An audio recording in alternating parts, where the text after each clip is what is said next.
The truth is, I'm really not over Christopher Hitchens' death. I really wish he was still alive right now. And this isn't just hero worshiping here. I don't just want to see the average SJW or creationist get a new Hitch slap or something. That's not it. It's actually kind of worse than that. See, I haven't really explained on this channel what made me take the label of atheist. I don't mean just apostate, but atheist. I actually remember the day. It was a Saturday in late November of 2010, and my brother was helping me move a couple things into my bedroom after I separated from my ex-wife. It was my old condo, and there was a certain kind of healthy isolation that I had there, away from all the toxic thoughts and beliefs that I had cultivated throughout my adulthood. So we're testing the new internet connection by going to YouTube. And for some reason, there's all these thumbnails on the main page about something called a monk debate. And it was trending all over the place. Tony Blair versus Christopher Hitchens. So I clicked it, and there was this very stately gentleman with an English accent, and he didn't have any hair. I didn't recognize the name or the face, but I knew that voice. I heard it somewhere. And so he began the opening remarks. And what followed was 7 minutes that changed everything about what I thought about myself. See, up to then, I was ambiguous about deities and theology. The year before, I called myself a pantheist. Now, I didn't want to rock the boat, so I just came up with this sort of Spinoza's God kind of belief system. I thought maybe there was some spiritual realm where I can get my wisdom, my source of existence might come from there. I have a quiet reverence toward that being of some kind, and that was enough to keep all the pious people around me at bay. I didn't have to worry about them looking down on me. But this was different. This wasn't really about a belief. This was about religion. And Hitchens took all of those thoughts that I had, those questions that I kept buried in me, and he just laid them bare before an audience, as if I told him to say it. Like he gave everything I was wanting to say more grace and character than I could ever have hoped to give it. And he did it with a calmness of a professor, and he had the evisceration of Penn Jillette, and just the stealth of a ninja with his ideas. I mean, he was publicly an atheist. And that night, I dared to call myself the same thing. And that was important. See, I have ADHD. And if you don't have that label, you can spend your whole life thinking that you're just some imbecile that's failing to understand things, or there's something wrong with you, and family and friends just single you out, or they blame you, or they pity you for you being different. But if you have the label, you can work on what's important to help you figure out how to live your life. That's kind of how the same thing is with calling myself an atheist. That was the first time that the things I wish I had learned or I wish I had questioned had been put in front of me. I could figure out what was going on with me finally at that point.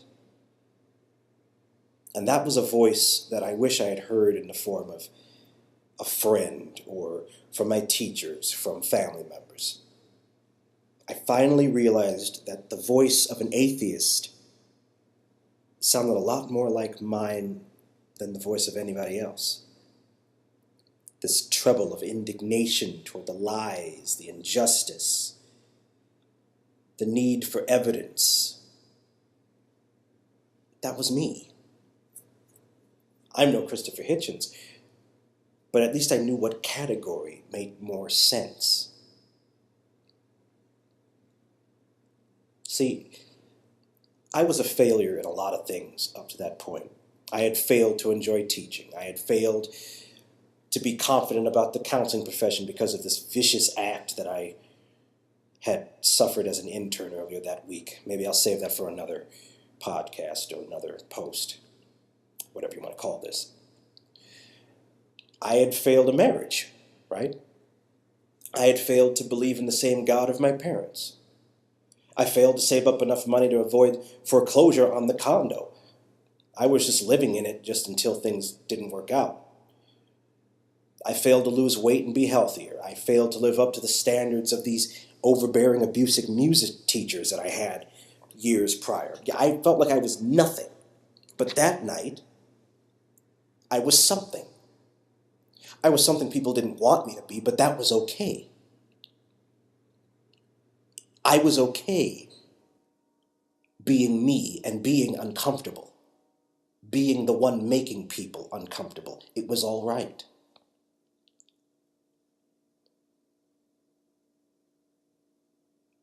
So, up to that point, I hadn't been watching atheist videos that fervently.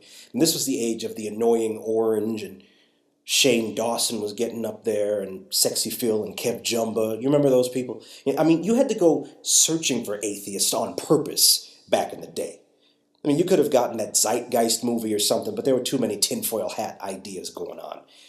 You might see a Penn and Teller bullshit clip where they rag against the Bible. You might see one of those things, but that was good about exposing shysters and kooks. I was looking for more than that.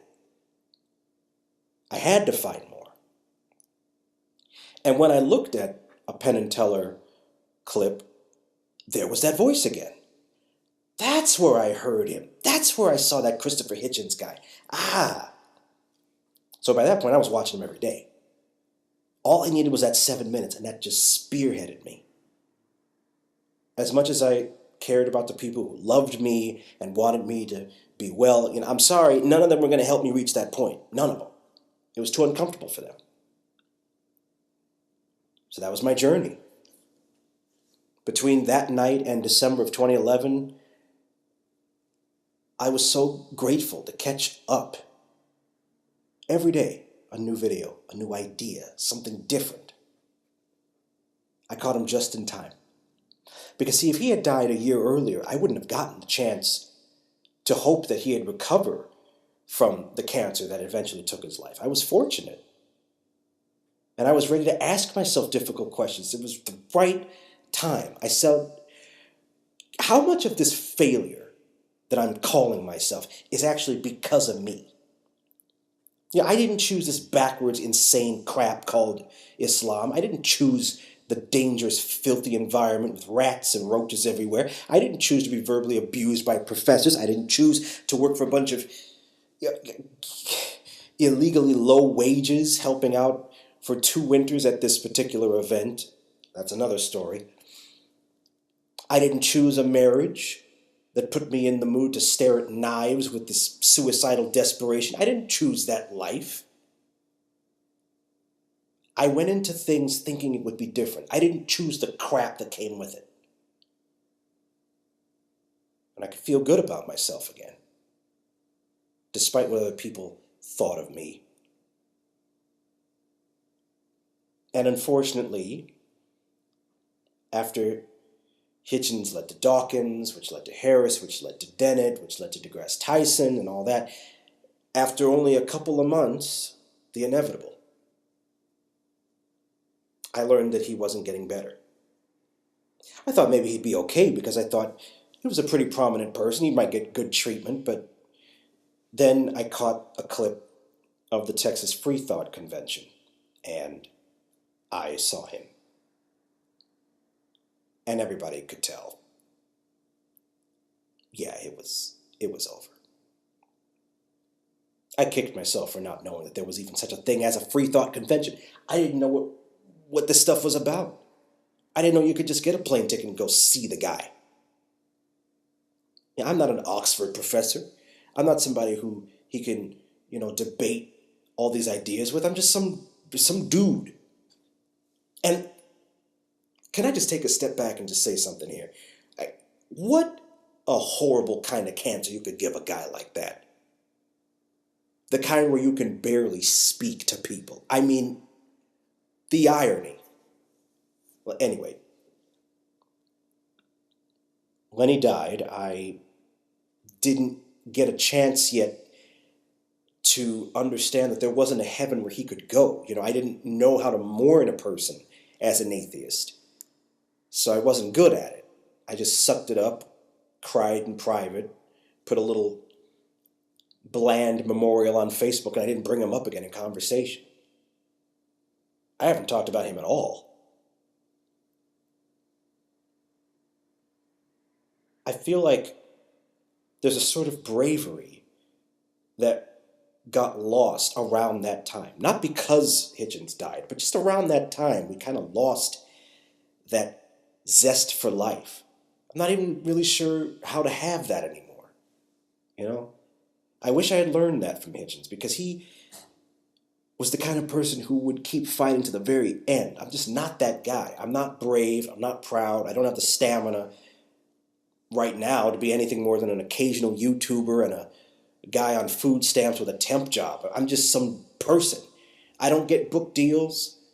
I'm just some guy who's probably barely going to get a $34K job, even with my specialized certification, even with my master's degree.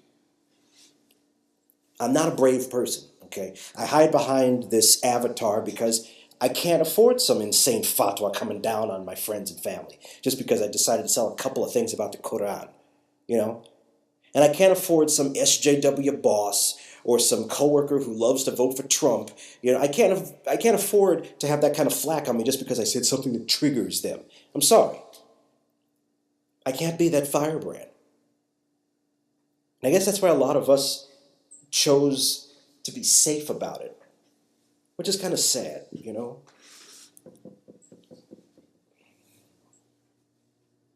I'll tell you who is brave. How must that widow feel? I imagine, what if I married my girlfriend? We had kids, a house, a mortgage, all this stuff. And I ended up doing for years what Hitchens did between 2001 and 2010. Just to think about that. Almost a decade putting her through all that stuff. She has to go along for the ride and hope her husband doesn't get shot in the face because of some idiotic thing that somebody said on Twitter or Tumblr or something he said in a video. I marvel at that kind of bravery. I miss that. Everybody started coming out of the woodwork and acting all crazy. Ever since about 2012, and after that, 2013, 2014, 2015, it's like something got into the water supply, something got into the food. We just started going crazy. There was this desperate need to have the president turn the problem away from the real issues. Osama bin Laden, all of a sudden our biggest enemy was virtue signaling and white nationalism and SJW polarizing crap. And just at the time when I was starting to figure out who I really was, people started to pretend that they were something they weren't. You know what I mean? I was like, what's happening? I thought we were going through this together. And I was scared to date anybody. I didn't know what kind of man-tier drinking fool I'd end up meeting. I didn't know what was going to happen to me. I got cynical, I got twisted, I got confused. I felt like I wasn't a real adult when I got to be 30 years old. I felt like I was just starting. And now all of this? It was a clumsy transition. I was playing catch-up. And it would have been nice, to know about him in college. It would have been nice if I had known about him when I was in my early 20s. I'm so used to burying things and distracting people away stuff about me. I don't want people knowing about my Arabic name. I don't want people thinking about my race. I don't want people to know where I grew up. I don't want people to know about the poverty, the religion. I got to hide all that stuff, I mean, maybe it's better that I didn't have the luxury of having somebody enabling that kind of hiding. Speaking loudly on my behalf so I don't have to. But I feel like I needed somebody to say the stuff that I couldn't. All right? Who's brave enough to do that now? Dawkins? He's brave, but This guy gets beaten into a stroke by a bunch of self-righteous bullies just because he makes a comment. Harris, he's brave, but all he has to do is say a couple of things about Islam and his life is a totally different animal. And I tell you, Dennett is about as controversial as an ice cream sundae. What happened to us? Okay? What happened? I'll tell you what happened. I'll tell you what I think happened. All these great YouTubers and all these people out there who are trying to be brave, they put all their eggs in one basket because we just had to demand a weekly fix, our weekly content. So they start doing their videos and their speeches full time, and then they get their funding cut by people who just don't want all of that stuff to be put on them. So they got to e-bag 24/7 and sell merchandise just so they can keep their head above water, keep a roof above them. You know, I hear a lot of folks,